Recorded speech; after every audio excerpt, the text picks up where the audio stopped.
जय जय सद्गुरु ब्रह्मराज की जय। श्री शिवराम दीक्षित सद्गुरु परब्रह्मणे नमः।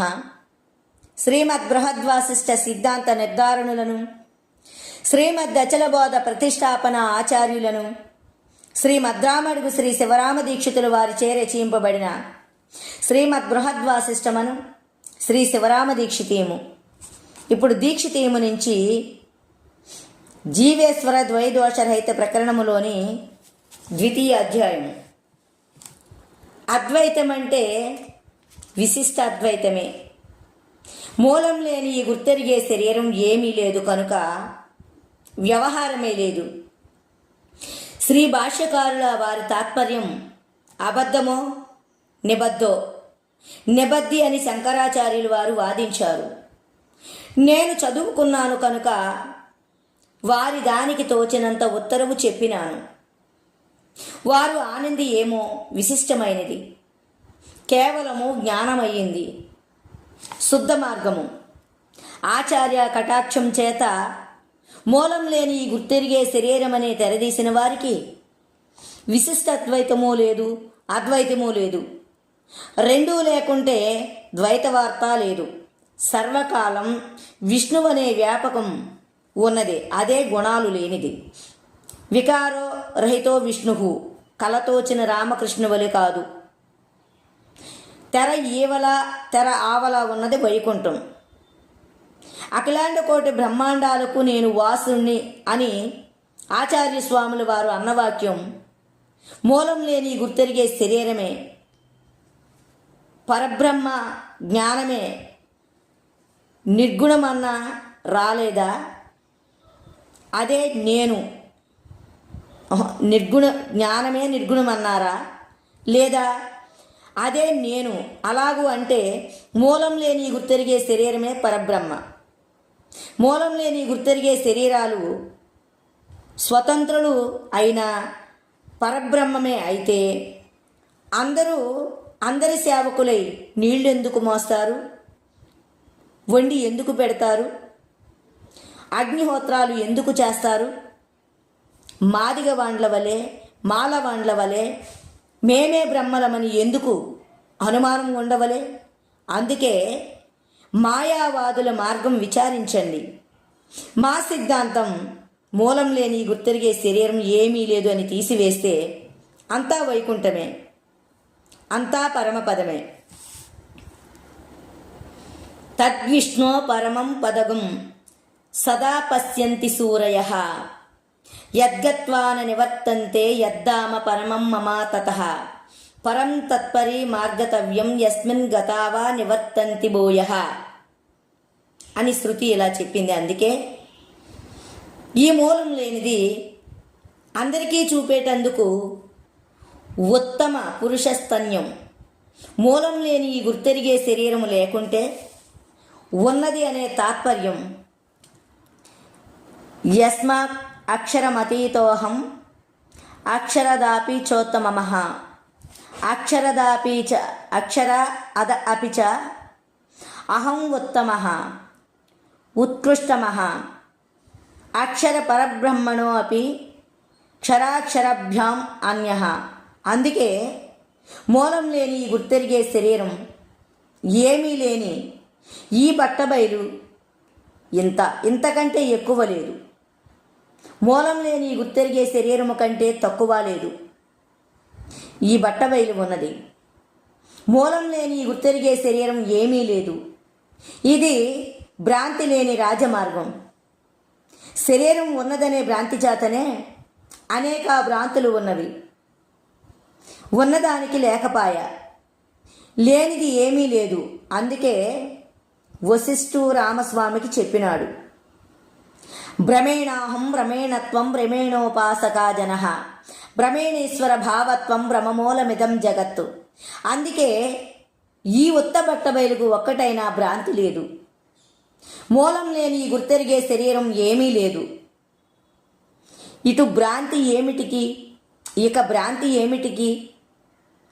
ఉన్న ఈ బట్టబయలుకు ఏమీ లేదు. ఏమీ లేని గుర్తెరిగే ఈ శరీరం ఏమీ లేదు.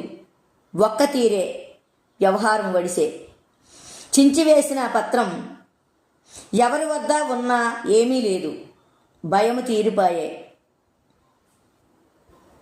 తీదీపులు ఒడిసే, లెక్క తీర్పటం కాకుంటే ఏ వేళకైనా ముఖము నలిపే. ఇప్పుడు ఎక్కడ నిలవపడ్డా భయము లేదు. స్వామి, వచ్చేది ఏమి, బ్రతికేది ఏమి? శిష్య, ఉన్నవారికి ఎప్పుడూ ఒక్క తీరే. నేను ఏమీ లేదు, నీవు ఏమీ లేదు. ఉన్నదానికి ఏ జోలీ పట్టదు. ఉన్నది పుణ్యము చెయ్యదు, పాపము చెయ్యదు. నేను నీవు ఇద్దరము ఏమీ లేకుంటే ఉన్నది ఉన్నట్టు ఉండే. ఉత్త భ్రాంతి గదోయి, ఇలాగూ అందరూ అనుకుంటారు. లెస్స విచారించిన లెక్క తీర్చడం అయితే భయం ఉండదు. విచారించకుంటే ఏమి రంకో అనిపిస్తుంది. విచారిస్తే ఉన్నది ఉన్నట్టు ఉండ, ఏమీ లేనిది లేకపాయా. స్వామి, ఇదేమి? శిష్య, ఈ బట్టబయలు పుట్టదు, పుట్టించదు. ఈ బట్టబయలు భోంచేయదు కనుక శుక్లం లేదు. నీళ్లు త్రాగదు కనుక నెత్తురు లేదు. ఈ బట్టబయలుకు ఎరుక లేదు కనుక రతి క్రీడ చెయ్యదు. అందుకే ఈ బట్టబయలు క్రియాశూన్యమైనది. ఈ బట్టబయలుకు పుట్టుక లేదు కనుక ఆడది కాదు, మగవాడు కాడు, నపుంసకము కాదు. అందుకే ఒక్కటైనా వికారం లేదు. ఈ బట్టబయలుకు శరీరము లేదు కనుక రాకడా లేదు, పోకడా లేదు. అందుకే అచలం, కదలక మెదలక సర్వకాలం ఒక్క తీరుగానే ఉన్నది. అంతా ఈ బట్టబయలే. ఈ బట్టబయలే అచ్ఛేద్యం, అదాహ్య, అక్లేద్యం, అశోష్యం. సరే ఓయి, ఇన్ని సూటి పడతావోయి. ఓయి, ఈ బట్టబయలే నిత్యం. ఇదే సర్వగతం, ఇదే స్థాణువు, ఇదే అచలం, ఇదే బహుకాలాలది. అన్నీ సరిపోతాయి ఓయి. ఈ బట్టబయలు కొట్టేది కాదు, కొట్టబడేది కాదు. ఈ బట్టబయలు ఎవరిని కొడుతుంది? ఈ బట్టబయలుకు ఎరుక లేదు. ఎరుక లేని దానికి ఇచ్చ పుట్టనే లేదు. ఇచ్చ పుట్టదు. స్వామి, ఈ బట్టబయలు ఏమి? శిష్య, అడిగినా చెప్పదు కదా. దాని అంతవాడు దాన్ని అడగవలే. దాని అంతది అదే. ఈ బట్టబయలుకు బదులు లేదు. ఈ బట్టబయలు నేను ఉన్నానని ఎరగదు. ఈ శరీరాలు లేవని ఎరగదు. అన్ని కలలో సకల ముచ్చట్లు. ఈ ఎరుక లేదు కనుక అన్ని కాలాలలో సకల ముచ్చట్లు. ఈ ఎరుక లేదు కనుక ఒక్కటైనా వికారం లేదు. ఈ బట్టబయలు ఒక్క జోలి అయినా ఎరగదు. మొదలే ఈ బట్టబయలు ఉన్నది అని అనుకుంటే ఒక్కటైనా భ్రాంతి పుట్టదు. ఈ బట్టబయలు మొదలు తనకు తానే స్వతసిద్ధమై చలించక ఉన్నది. ఉన్నది లేదని ఎరుగక, ఉన్నదాన్ని కనుక్కోక, ఏమీ లేనిదే ఉన్నదనుకొని, భ్రాంతి లేని భ్రాంతి ఉన్నదనుకొని ఉన్నది. ఉన్నది అని తీసివేసిన కొద్దీ ఏమీ లేనిది మళ్ళా ఉన్నట్టే తోస్తూ ఉంటుంది. కనుక మొదలే ఈ బట్టబయలు ఉన్నది అని సర్వకాలం మరువుక ఉంటే ఏమి బాధ లేదు.